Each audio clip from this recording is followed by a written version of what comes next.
अस्सलाम वालेकुम dear students, how are you? कैसे हैं आप? अच्छा बच्चों, I am your math teacher and my name is Nabeel Aamir. अच्छा बच्चों, आज जो हम टॉपिक डिस्कस करेंगे वो class 10 chapter number 1, the first topic of this chapter is quadratic equation. अच्छा बच्चों, यही उस चैप्टर का नाम है, क्वाड्रेटिक इक्वेशन। अब इसकी सबसे पहले तो हम इसकी क्या पढ़ लेते हैं, डेफिनेशन पढ़ लेते हैं। बच्चों देखो, जो सबसे पहला टॉपिक है उसकी क्या बताया गया है, क्या उसकी डिफाइन है, उसके बारे में हम सबसे पहले पढ़ते हैं। अब इसकी जो डिफाइन है वो ये है कि an equation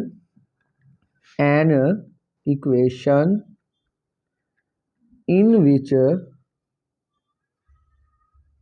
which the power of unknown variable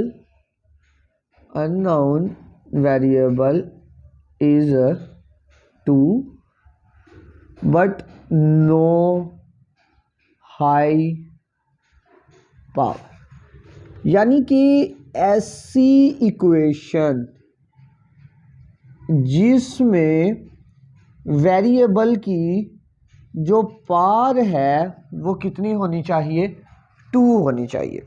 यानी कि हमारे पास ऐसी मुसावात जिसमें वेरिएबल की पावर क्या होनी चाहिए? 2 होनी चाहिए, और उससे ज़्यादा उसकी पावर ना हो तो ऐसी मुसावात को हम क्या नाम देते हैं? क्वाड्रेटिक इक्वेशन का। बच्चों इसमें सबसे पहले, यानी कि सर इसको बताने से, एग्जांपल से पहले मैं आपको इसकी स्टैंडर्ड फॉर्म बताता हूँ। स्टैंडर्ड फॉर्म क्या है?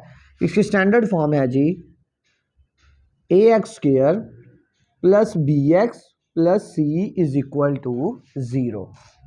यानी कि हमारे पास यहाँ पर जो a, b और c है ये किससे बिलोंग करने चाहिए? रियल नंबर से। और हमारे पास जो a है वो डज नॉट इक्वल टू 0 हो, यानी कि a 0 के बराबर नहीं होना चाहिए। क्यों सर? अगर बच्चों देखो, अगर ये 0 हो जाए, 0x² plus bx plus c is equal to 0, ये 0 कर दिया इसने, पीछे हमारे पास क्या बच गया? bx plus c is equal to 0। तो ये जो है वेरिएबल की जो पावर है वो कितनी हो चुकी है? अब 1 हो चुकी है। तो 1 जो वेरिएबल की पावर होती है उसको हम क्या नाम देते हैं? Linear equation. Linear equation. तो ये हमारे पास क्वाड्रेटिक इक्वेशन नहीं रही। तो इसलिए सबसे मोस्ट इम्पोर्टेंट जो कंडीशन है वो ये है कि ए 0 के बराबर नहीं होना चाहिए। अब यहाँ पर तक तो चीज़ें क्लियर हो गई। अब इससे मज़ीद आगे बढ़ते हैं। अच्छा बच्चों, अगर अगर अगर हमारे पास इन केस, यानी कि अगर हमारे पास जो b है वो किसके इक्वल हो जाए? 0 के। अगर b हमारे पास किसके इक्वल हो गया? 0 के। अब मैं पुट करता हूँ इसके अंदर, b कितना है? 0 into x plus c is equal to 0। ये 0 हो गया। अब पीछे मेरे पास क्या बचेगा? ax² plus c is equal to 0। बच्चों ये जो अब इक्वेशन बनी है इसमें वेरिएबल की पावर भी कितनी है? 2 है। बट ये क्वाड्रेटिक इक्वेशन तो है, बस इसका दूसरा नाम क्या होगा? इसको हम बोलेंगे pure quadratic equation. Pure quadratic equation. यहाँ तक तो क्लियर हो गया। अब बच्चों इसकी एक दो हम मिसाल ले लेते हैं कि एग्जाम्पल से इसको हम मज़ीद क्या कहते हैं, क्लियर कर लेते हैं। अब इसकी जो एग्जाम्पल है हम लिख लेते हैं। एग्जाम्पल में हमारे पास कोई भी आप लोग अपनी मर्जी की ले लेते हैं। अब फर्ज किया हम लिख लेते हैं जी 3x² plus 5x plus 6 is equal to 0।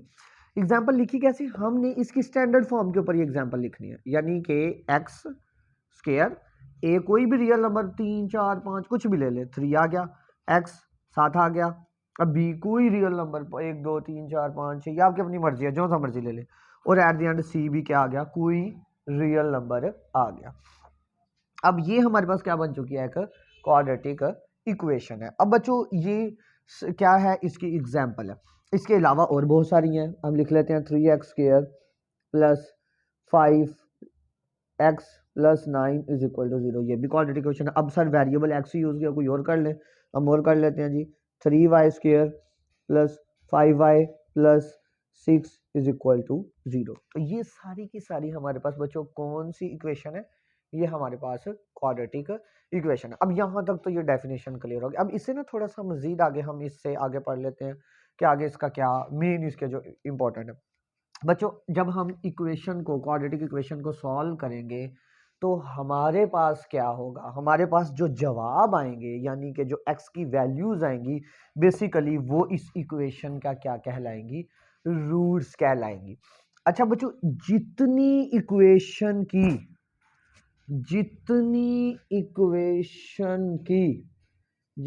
Equation यानी जितनी मुसावात की पावर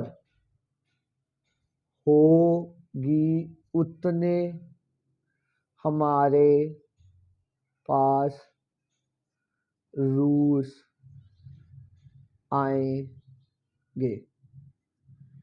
यानी कि जितनी मुसावात की पावर होगी उतने ही हमारे पास क्या आएंगे, रूट्स आएंगे। यानी कि अगर इक्वेशन क्वाड्रेटिक है तो कितने रूट्स आएंगे, 2 रूट्स आएंगे। तो क्या होगा, अब इसका पहला जो मेन पॉइंट क्वाड्रेटिक इक्वेशन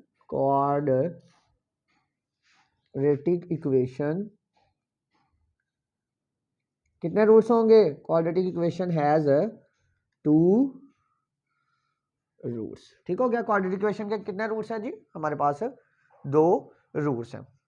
अब बच्चों इस क्वाड्रेटिक इक्वेशन के आगे जो इससे मजीद आगे क्या होगा कि इस क्वाड्रेटिक इक्वेशन का क्या होगा, ग्राफ होगा। अब वो इस क्वाड्रेटिक इक्वेशन का ग्राफ कैसा होगा, क्वाड्रेटिक इक्वेशन का जो ग्राफ होगा वो क्या होगा, पैराबोला। क्वाड्रेटिक इक्वेशन ग्राफ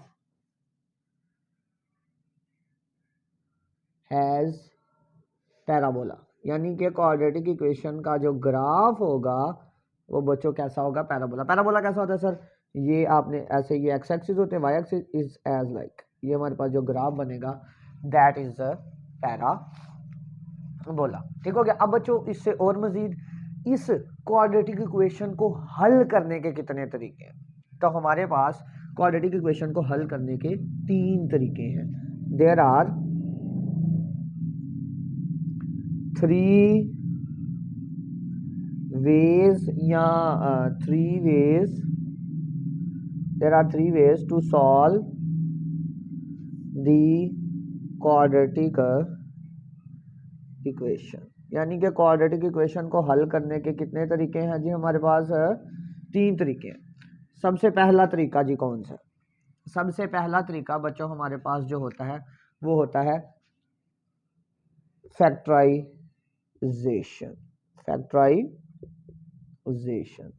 अच्छा जी, अब दूसरा तरीका हमारे पास कौन सा होगा, दूसरा तरीका हमारे पास बच्चों होता है वो होता है कंप्लीटिंग स्क्वायर। कौन सा तरीका बच्चों हमारे पास है, कंप्लीटिंग स्क्वायर। और तीसरा तरीका हमारे पास कौन सा होगा जी, वो होगा क्वाड्रेटिक फार्मूला।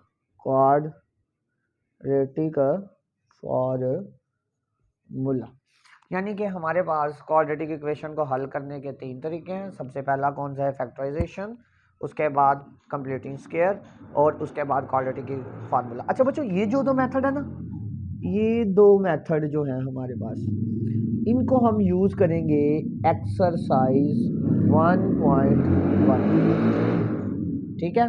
अब उसके बाद ये जो क्वाड्रेटिक फार्मूला है इसको सर हम कहाँ पर यूज करेंगे, इसको हम एक्सरसाइज 1.2 के अंदर यूज करेंगे।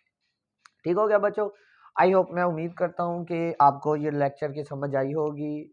और अगर कोई बात नहीं, अगर कोई चीज़ रह भी गई होगी तो इंशाल्लाह हम बाकी इसको नेक्स्ट लेक्चर में हम मज़ीद इसको डिस्कस कर लेंगे।